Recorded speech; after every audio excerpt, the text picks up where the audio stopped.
4 جمعہ کے دن اپنے کپڑوں میں سے بہتر لباس پہننا چاہیے. یہ نہیں کہ آپ ہر جمعہ کو نیا لباس خریدیں، ساری تنخواہ آپ کی اسی میں چلی جائے گی. جمعہ کے لیے جو لباس آپ کے پاس ہیں ان میں سے بہتر لباس آپ پہنیں. ایسا بھی نہ کریں کہ ایک دم کوئی پھٹا پرانا بس ویسی نائٹ ڈریس پہ آ گئے جمعہ کے لیے، ایسا بھی نہیں کرنا چاہیے. بلکہ یہ ایک مسلمانوں کے جمع ہونے کا دن ہے اور ایک دوسرے کو دیکھ کے مسلمانوں میں قوت پیدا ہوتی ہے. لہٰذا مسلمان ایک دم بدحالی میں جمع نہ ہو، بلکہ جو بھی بہتر لباس ان کے پاس ہیں، چاہے پھٹا ہوا ہو جس میں 2 پیوند ہیں اس سے بہتر 1 پیوند والا ہے، تو ایک آدمی اچھا لباس پہنے جو بھی اچھا اس کے پاس میسر ہے، نیا ضروری نہیں ہے. بلکہ ایک آدمی اگر اپنے لباس میں سے ایک ڈریس خاص جمعہ کے لیے رکھ دیتا ہے کہ جمعہ کو میں پہنا کروں گا، تو بھی کوئی حرج اس میں نہیں ہے، جیسا کہ حضرت عمر کی روایت سے معلوم ہوتا ہے. اس بارے میں کیا حدیثیں آئی ہیں دیکھتے ہیں. اللہ کے نبی صلی اللہ علیہ وسلم فرماتے ہیں علی کل محتلم الغسل یوم الجمعہ، ہر محتلم کے لیے، بالغ کے لیے جمعہ کا غسل ضروری ہے. وَيَلْبَسُ مِنْ صَالِحِ ثِيَابِهِ وَإِنْ كَانَ لَهُ طِيبٌ مَسَّ مِنْهُ، اور اس کے لیے ضروری ہے کہ وہ اپنے لباس میں سے بہترین لباس پہنے، اچھا ٹھیک ٹھاک ڈھنگ کا لباس پہنے، اور اگر اس کے پاس خوشبو ہے تو وہ خوشبو لگا لے. طیب، جو بھی خوشبو اس کے پاس میسر ہے وہ اس کو لگائے. اس حدیث کو امام احمد نے روایت کیا ہے اور یہ حدیث حسن ہے. تو اس سے معلوم یہ ہوتا ہے کہ بہتر لباس پہننا اور خوشبو لگانا یہ بھی جمعہ کے اعمال میں سے ہے. عبداللہ ابن عمر رضی اللہ تعالیٰ فرماتے ہیں ان عمر بن الخطاب رأى حلة سیراء عند باب المسجد، عمر ابن خطاب رضی اللہ تعالیٰ نے ایک لباس مسجد کے باہر دیکھا جو بک رہا تھا. فقال یا رسول اللہ لو اشتریت هذه، انہوں نے کہا اللہ کے رسول کاش کہ آپ اس کو خرید لیتے، یعنی کاش کہ آپ کے لیے خریدا جاتا. فلبستها یوم الجمعۃ وللوفد اذا قدموا علیک، تو آپ جمعہ کے دن اسے پہنتے اور جب لوگ آپ سے ملنے آتے ہیں، وفود آتے ہیں مختلف علاقوں سے، گروپ کی شکل میں لوگ آپ سے ملنے آتے ہیں، تو ان دنوں میں آپ اس کو پہنتے. کاش کہ یہ لباس آپ لے لیتے. فقال رسول اللہ صلی اللہ علیہ وسلم انما يلبس هذه من لا خلاق له في الاخرہ، آپ نے کہا یہ لباس اس کا ہے، یہ وہ پہنتا ہے جس کا آخرت میں کوئی حصہ نہیں. حلۃ سیراء، ریشم کا لباس. وہ لباس کیسا تھا؟ ریشم کا لباس تھا. تو ریشم کا لباس مردوں کے لیے جائز ہے؟ نہیں. عورتوں کے لیے جائز ہے؟ ہاں. سونا پہننا مردوں کے لیے جائز ہے؟ نہیں. دولہے کے لیے؟ نہیں. دولہے کے لیے تخصیص نہیں ہے اس میں سے. دونوں چیزیں آج دیکھیے ہمارے دولہے پہنتے ہیں، ایک دم ریشم کا پورا کرتا، اس پہ جیکٹ اور پھر پاجامہ، اور اس کے ساتھ 4 تولے 5 تولے 2 تولے انگوٹھی، ایک اپنے گھر کی، ایک دوستوں کی، ایک لڑکی والوں سے چھین کے لی ہوئی، سب لے کے پہنتا ہے ایک دم. تو سونا مرد کے لیے حرام ہے. سونا مطلب سونا نہیں، سونا پہننا اور ریشم پہننا دونوں بھی مرد کے لیے کیا ہے؟ حرام ہے. تو آپ نے کیا فرمایا؟ دیکھیے اس کا مطلب یہ ہے، یعنی یہ جو پہنے گا آخرت میں اس کو کوئی بدلہ نہیں، اچھا حال نہیں ہوگا آخرت میں، اس کو جنت میں اس کا کوئی حصہ نہیں ہے، وہ جہنم میں جائے گا. تو انما يلبس هذه من لا خلاق له في الاخرہ، یہ لباس وہ آدمی پہنتا ہے، یعنی کافروں کا طریقہ ہے، یہ مسلمانوں کا طریقہ نہیں ہے. چونکہ آخرت میں ان کا کوئی حصہ نہیں ہے تو یہ لباس وہ لوگ پہنتے ہیں جو آخرت میں کامیاب ہونے والے نہیں ہیں. ہم ریشم پہنتے نہیں ہیں. تو آپ صلی اللہ علیہ وسلم نے یہاں پر اس بات کو رد کیا کہ ریشم کا لباس پہننا جائز نہیں. لیکن حضرت عمر رضی اللہ تعالیٰ عنہ نے 2 دنوں کے لیے ایک لباس خریدنے کے لیے آپ کو کہا تھا. وہ کون سے دن تھے؟ ایک جمعہ کا دن، اور دوسرا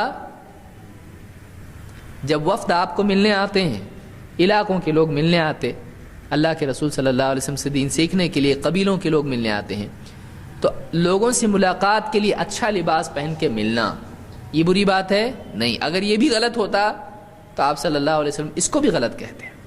چونکہ ریشم کا لباس غلط ہے آپ نے کہا یہ غلط, لیکن باقی چیزیں دوسرا جو سجیشن کتنے تھے؟ 3 تھے.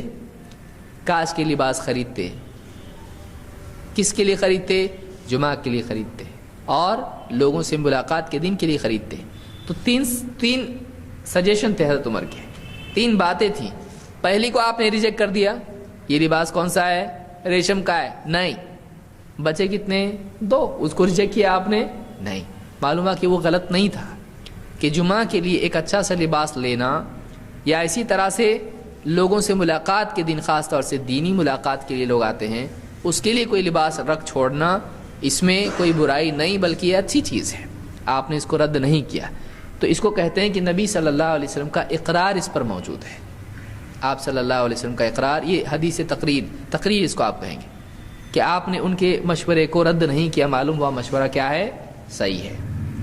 اس کو بخاری مسلم دونوں نے روایت کیا ہے. تو یہ بھی ہے. اب جمعہ کے دن ایسا نہ کریں, چلو دیکھتے ہیں, کام کرتے ہیں, کوئی ڈسکو لباس خرید کے آدمی رکھے جمعہ کے لیے, ایسا لباس کہ جو پہننے لائق نہ ہو, ایک دم ٹائٹ پجامہ, جینس. آج کل تو ویسے بھی بہت آسانی سے جینس مل جاتی ہیں, اتنی ٹائٹ کہ رکوع پوری طرح کرنے میں بھی آدمی گھبرائے, سجدے میں جانے سے گھبرائے. کیوں؟ سجدے میں گیا تو پیچھے والے کو آواز سنائی دے گی پھٹنے کی. اتنا ٹائٹ, کون بولا آپ کو اتنا ٹائٹ پہننے کو؟ کوئی سزا ہے آپ کو؟ قید کرنا ہے اپنے آپ کو؟ کیوں؟ کیا مسئلہ کیا ہے؟ تکلیف کیا ہے مطلب ڈھیلا پہننے میں؟ اتنا ٹائٹ لوگ پہنتے ہیں کہ بسا اوقات ایک دم جلد بازی میں رکو سجدہ کر لیا تو پجامہ پھٹ جائے گا پیچھے سے. کیوں اتنی تکلیف؟ ڈھیلا ڈھالا لباس پہنے ہیں. بعض اوقات ہوتا ہی ہے کہ جینس اتنی یعنی تنگ ہوتی ہے کہ ٹی شرٹ بھی اتنا چھوٹا ہوتا ہے, ٹی شرٹ گیا اوپر, جینس آیا نیچے, اور بیچ میں کے سارے معاملات, پوری کمر جہاں سے جوڑ ہوتا ہے اس سے نیچے کا حصہ دکھائی دیتا ہے. پیچھے والے نے پڑھنا کہ نہیں پڑھنا نماز؟ پیچھے والے کیا کریں؟ تو ایسے لباس نہ پہنے کہ جس سے لوگوں کی نمازیں خراب ہوں. علماء نے کہا کہ کتنی بری بات ہے کہ ایک آدمی سجدے میں ہو اور اللہ کے ہاں گناہ گار بھی ہو, ان تنگ کپڑوں کی وجہ سے جن سے سارا جسم کا آدمی کو حجم دکھائی دے پیچھے والوں کو. ایسا لباس نہیں پہننا چاہیے. تو جمعہ کے لیے آپ اگر لباس رکھتے بھی ہیں تو ایسا لباس رکھیں جو شریعت کی حدود میں ہو, بلکہ روزانہ بھی آپ پہنتے ہیں ایسا ہی لباس پہنیں جو ڈھیلا ڈھالا نماز کے لائق ہو, نماز کے لائق ہو. اب نماز تو چھوڑیے, مصیبت شروع کہاں سے ہوتی ہے؟ استنجا سے. پیشاب کے لیے بیٹھ ہی نہیں سکتا ہے آدمی, ایسے جینس پینٹ ہوتے ہیں لوگوں کے. کون آپ کو بولا بھائی اتنی اپنے لیے مصیبت کھڑی کرنے کے لیے کہ آپ پیشاب نہیں کر سکتے بیٹھ کے؟ کیا کرنا؟ طہارت سے نہیں ہے. کیوں نہیں ہے آپ طہارت سے؟ بولے پینٹ ایسی ٹائٹ ہے نا اس کے لیے. کون خریدا آپ کے لیے؟ ہٹلر نے خریدا تھا یہ پینٹ؟ کون خریدا؟ کون آپ کے لیے؟ آپ کو یہ سزا دی کس نے؟ آپ ایسا فیشن اپنے لیے اختیار کر رہے کہ جو آپ کو پیشاب سے بھی محفوظ نہیں رکھ سکتا ہے, وہ قبر کے عذاب میں آپ کو مبتلا کر رہا ہے, اور آپ اپنے ہاتھوں سے پیسے دے کے خرید رہے قبر کا عذاب. کیوں؟ کیا وجہ ہے؟ ایک آدمی ایسی پینٹ خرید رہا ہے جو اس کے پیشاب میں احتیاط نہیں کرا سکتی ہے, جس کی وجہ سے وہ قبر کا عذاب اس کو ہوگا. حدیث میں کیا ہے؟ وہ جو 2 ٹہنیاں جو چیر کے آپ نے لگائی تھی, کون لوگ تھے وہ؟ ایک کو پیشاب کی احتیاط نہیں کرنے کی وجہ سے عذاب ہو رہا ہے, دوسرے کو چغل خوری کی وجہ سے. اب پیشاب میں احتیاط نہیں کرنے سے کیا ہوتا ہے؟ عذاب ہوتا ہے قبر میں. تو پیسے دے کے قبر کا عذاب خرید رہا, کتنا بے وقوف ہے یہ. جینس پینٹ پہننا منع نہیں ہے, لیکن آپ ایسا پہنیں کہ جو آپ کو کم سے کم نجاست سے تو بچا سکے. ایسا آدمی کو سمجھنا چاہیے. تو لباس وہ پہنے جو شریعت کے خلاف نہ ہو, دین کے خلاف نہ ہو, جو عبادات میں مانے نہ ہو, رکاوٹ نہ بنے. اسی لیے بہت سارے لوگوں کو مجبوراً ایسے پینٹ ہوتے ہیں کہ کھڑے رہ کے پیشاب کرنا پڑتا ہے. تو آپ سوچیے اب کیا ہوگا. مناسب نہیں ہے، بیٹھ کے کرنا چاہیے، کیونکہ اللہ کے نبی صلی اللہ علیہ وسلم کا طریقہ یہی ہے۔